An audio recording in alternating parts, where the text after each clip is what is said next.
네. 자, 앞서서 코로 지수가 뭔가요? 라는 질문도 있던데, 이제 미국 증시에 상장된 한국의 ETF입니다. 플러스권이고요. EWI ETF도 플러스, 그리고 야간 선물도 지금 플러스입니다. 어제 뉴욕 증시 하락이었는데도 불구하고 야간 선물이 플러스 보이니까 또 국내 증시 같이 좋았는데, 오늘도 좀 기대를 해보도록 하겠습니다. 자, 그러면 조금 더 구체적인 현황을 신한투자증권 황규현 PB팀장님과 함께 하겠습니다. 안녕하세요. 네, 안녕하십니까. 네, 요 며칠 동안 특징이 있다면 이제 코스닥의 강세, 코스닥의 네. 상대적인 힘내는 부분이잖아요. 네. 정부의 천스닥 목표, 올해 뭐 가능하지 않더라도 뭐 내년 초까지 뭐 넓혀서 네. 본다면 어떻게 보세요? 지난주에 이제 코스닥 쪽에 외국인하고 기관이 굉장히 좀 세게 들어온 날이 있었습니다. 어제는 이제 키 맞추기의 관점인지는 몰라도 어제는 이제 또 코스피의 대형주에 외국인들의 자금이 좀 세게 들어왔는데요. 11월 달 뭐 미국 증시도 그렇고 한국 증시도 그렇고 좀 쉽지 않은 흐름을 좀 이어왔습니다. 근데 이제 11월 말 12월 초 들어서면서부터 구글의 TPU 등장하면서부터 AI가 다시 좀 살아나고 말씀 주셨던 정부의 이제 코스닥 살리기 또는 코스닥 부양책들이 나오면서 코스닥 지수는 지금 생각보다 굉장히 많이 올라와져 있습니다. 사실 뭐 천스닥이라고 해서 굉장히 멀리 있는 지수가 아니라 코스닥의 또 제약바이오나 2차전지 변동성 생각하면 언제든지 1000포인트까지 갈 수 있는 그 범위까지 왔어요. 제 기억으로는 한 2018년 그때 한번 네. 이제 대북주와 바이오주들이 그때 급등하면서 1000포인트 찍었던 것 같은데 그리고 나서 한 7년 정도 지난 것 같습니다. 충분히 가능할 수 있을 거라고 봅니다. 지금 상황이 2차 전지는 뭐 이제 큰 바이오 쪽에 큰 주축은 이제 바이오와 2차 전지 반도체 세 개의 축이 있다라고 보는데 바이오는 뭐 더 이상 설명드릴 것도 없이 일단 지금 시장 주도주 역할을 좀 보여주고 있고 그다음에 2차 전지도 최악의 국면 지나고 ESS 확장하는 국면 보여지고 있고요. 그다음에 반도체 소부장들이 상대적으로 조금은 약한 모습 또는 종목별로 갈리는 모습이었는데 이번에 중국이 이제 일본을 좀 제재하면서 반사 이익을 얻는 그런 부분들도 같이 있는 것 같습니다. 그러면서 지난주에 들어왔던 수급들 오늘은 상대적으로 코스닥 시장에 좀 강세를 좀 보일 수 있을 것 같아서 아, 그래요? 12월에도 네, 좀 그쪽으로 그렇습니다. 보면 될까요? 12월 달이 통상적으로 코스닥이 대주주 양도소득세 이슈로 인해서 조금은 쉬어가는 달이거든요. 통계적으로 보면. 근데 11월 말 12월 초 주가 흐름을 좀 보니까 올해는 확실히 하반기 통계들은 거의 다 좀 약간 다른 것 같습니다. 그래서 12월 달에도 조금 공격적으로, 공격적이라기보다는 투자하기 조금 11월보다는 좋은 달이 되지 않을까 그렇게 생각하고 있습니다. 네. 네, 코스닥 안에서 대장 역할을 하는 그 바이오 종목들, 우리 또 황련 팀장님도 또 보유하고 있는 종목이 많은데요. 보로노이가 저희 10월 22일에 매수를 해서 47%의 수익이고요. 리가켄 바이오도 42.8%의 상승률로 좀 수익을 좀 극대화하는 전략을 함께 하고 있습니다.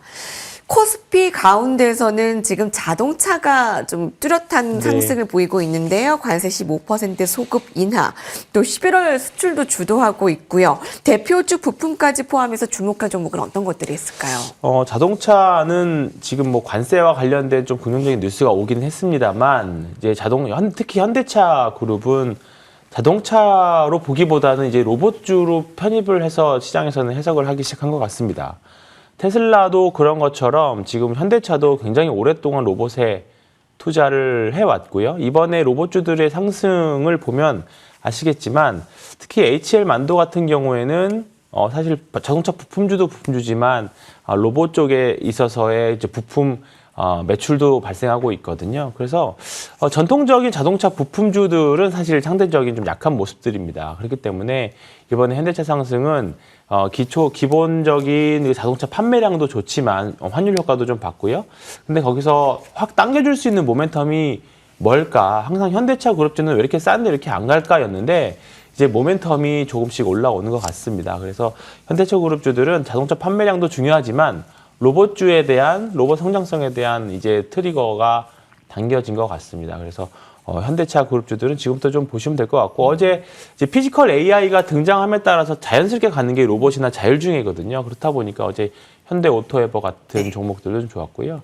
그래서 현대차 이쪽 계속 볼까요? 네. 그래서 이쪽 현대차 같은 경우에는 아직은 조금 뭐 이럴 수도 있습니다만 한국판 테슬라 흐름으로 가면서 로봇 관련주로 편입해서 이제 좀 해석을 해봐도 되지 않을까 그렇게 생각합니다. 예. 그리고 자동차 볼 때 그 로봇 성장과 자율주행 쪽을 같이 보자는 말씀이신 네, 거죠? 맞습니다. 이 모멘텀이 네. 좀 겹쳐 있는 그런 종목으로 네. 한국판 뭐 테슬라 그 기대감을 가진 현대차 관련주들 중심으로 좀 네. 자동차를 보시면 되겠습니다. 자, 최근에 그 반도체 소부장주들 좀 관심이 컸잖아요. 바로 이제 중일 갈등의 네. 소부장 반도체주 반사 이익 부분인데 어제는 좀 주춤했거든요. 네. 더 갈 수 있을까요? 또 어느 네. 쪽도 보실지도 궁금한데요. 지난밤에 또 이제 중국에서 좀 강력한 또 제재 조치가 나온 것 같습니다. 그렇다 보니까 사실 지금 한국의 반도체 소부장 기업들이 뭐랄까요? 이제 삼성전자와 하이닉스가 증설이 안 나온다라는 이유 때문에 좀 더디었고 또는 종목별로만 좀 움직임들이 좀 강했거든요. 그런데 이제 이런 움직임들에 따라서 그리고 이제 미국발 AI 붐이 꺼지지 않고 구글과 브로드컴이 이어가는 부분들 그리고 어제 하이닉스도 이제 추세대 위로 올라오는 그런 모습들이었습니다. GPU나 TPU나 어쨌든 HBM은 많이 쓰인다. 그럼 결국은 HBM을 생산할 수 있는 능력을 가지고 있는 삼성전자나 하이닉스인데 삼성전자가 구글향의 비중이 좀 많기 때문에 삼성전자가 먼저 사실 상승하는 모습이었거든요. 네. 그래서 삼성전자가 주도권을 가져가나 지난주 말 이제 월요일 그 모습이었는데 어제 하이닉스가 따라 올라오면서 다시 반도체 섹터들이 전체적인 온풍이 좀 부르는 것 같습니다. 그래서 뭐 기판이라던가 지금 시장에서 가장 센 반도체 소부장 안에서도 가장 센 업종이 기판 쪽이고요. 대형주로는 삼성전기라던가 그다음에 뭐 코리아 서키트, TLB, 대덕전자 이런 종목들인데 뭐 이런 종목들 외에도 최근에 리너공업이나 SC, HBM과 TPU와 같이 엮어서 수혜를 볼 수 있는 기업들은 시장 대비 가장 강한 모습들을 좀 보여주고 있습니다. 그리고 상대적으로 더뎠던 다른 소부장 기업들도 이제 하나둘씩 올라오는 모습들이 좀 있습니다. 낸드와 관련된 종목들도 그렇고요. 그래서 일단은 먼저 보시는 거는 먼저 추세가 살아있고 전체적인 주가 흐름이 우상향인 거를 먼저 보시되 내년도 실적이라던가 그다음에 중국의 일본 제재로 인해서 수혜를 볼 수 있는 기업들을 좀 찾아보신다라고 하면 아직 늦지 않았다라고 생각을 합니다. 그래서 편하게 보실 거면 삼성전기 같은 기판 네, 쪽 네. 보시면 좋을 것 같고 그게 좀 어렵다 싶으시면 반도체 레버리지 공략하시는 게 가장 편하실 것 같습니다. 오, 네네. 사실 구글과 더 연관이 깊은 삼성전자냐, 엔비디아와 짝꿍인 SK 하이닉스냐, 네. 이게 뭐 타이밍에 따라서 어떤 게 좋다 매일 다 바뀌는데 어려우신 분들은 ETF 네, 보시면 맞습니다. 되겠네요. 네. 예, 기판 쪽에는 삼성전기를 좀 잘 보고 계시고요. 자, 이제 연말입니다, 여러분. 이제 그 은행주가 또 연말과 더불어서 배당에 대한 기대감도 커지고 네. 있고요.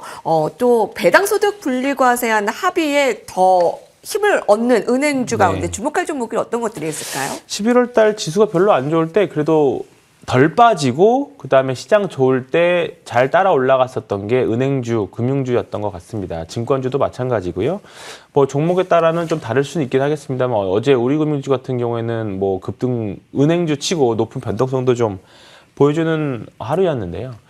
이런 흐름이 이제 확실히 은행주의 성격이 예전에는 뭔가 경기 방어주 또는 가을, 겨울에 사는 배당주의 성격이 굉장히 강했었는데 이제는 상법 개정안이라던가 그다음에 시장 자체가 올라가면 당연히 금융주들은 좋아지고 그다음에 금리에 대한 수혜 이런저런 여러 가지 매크로적인 측면도 같이 동시다발적으로 수혜를 받는 2025년 말 2026년도가 될 것 같습니다. 그래서 지금 전반적으로 은행주들 다 우상향하고 있습니다. 좀 덜 오른 은행주들 또는 자사주를 많이 가지고 있는 증권사들 잘 보시면 단기 급등도 가능한 종목들이 꽤 있으니까 특히 자사주가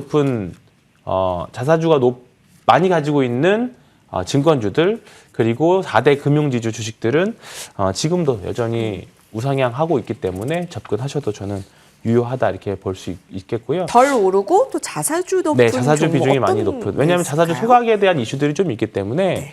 지금 머릿속에 떠오르는 거는 뭐 신용증권이나 뭐 부국증권이나 이런 종목들인데요.